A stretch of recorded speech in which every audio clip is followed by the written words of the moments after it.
From Tel Aviv is senior advisor to the Israeli Prime Minister Mark Regev. Mark, welcome.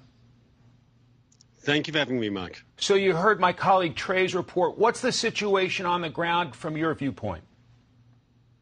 So our military is making very good progress. Obviously, it's not without cost, where our servicemen are, of course, paying a price.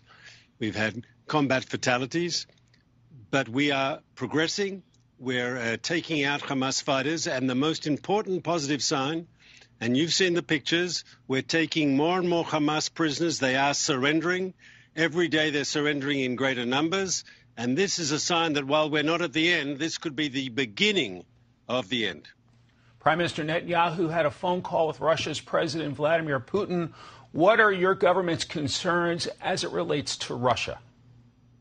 Well, in that call, my Prime Minister clearly expressed his concern about two matters. One, he's concerned about the Russian relationship with Iran.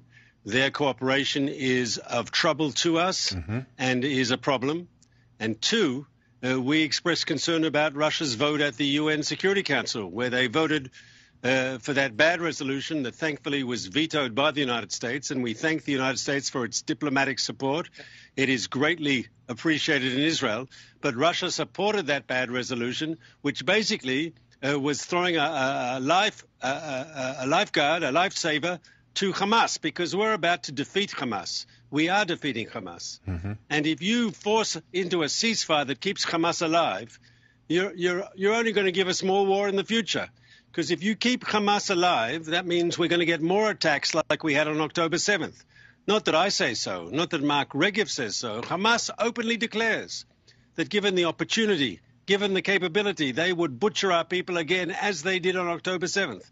So it's crucial that the job is done, that we finish the job, that we destroy Hamas's military machine, that we remove them from power in Gaza. And the Russian support for that bad UN resolution would have prevented us from doing so. And thank goodness the United States vetoed that bad text. Obviously, Israel wants its hostages back. At last count, Hamas is still holding more than 100 hostages with concerns about their health as time goes on. What can you do about bringing those people home?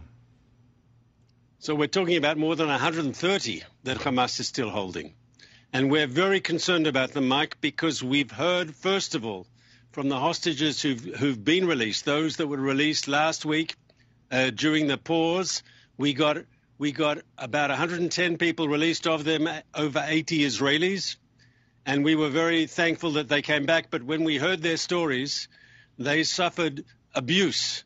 They suffered very difficult conditions. And they've come back with both physical wounds and, of course, psychological wounds. I think of the children. There were some 30 children that were held by Hamas for 50 days. And the head of the children's hospital that was in charge of treating them, she said, obviously she wouldn't go into details for privacy reasons, but she said that these children came back. When she first saw them, they were the shadow of children, she said. And obviously we as a society will help their families let these people become recuperated and return to normal life, especially the children. But we have to be concerned about the hostages that Hamas has because we've seen the violence that Hamas is capable of, and we can have no illusions about the way they treat our people. Mark Regev, I appreciate how busy you are. Thank you very much for your time today, sir. Thanks for having me. Republican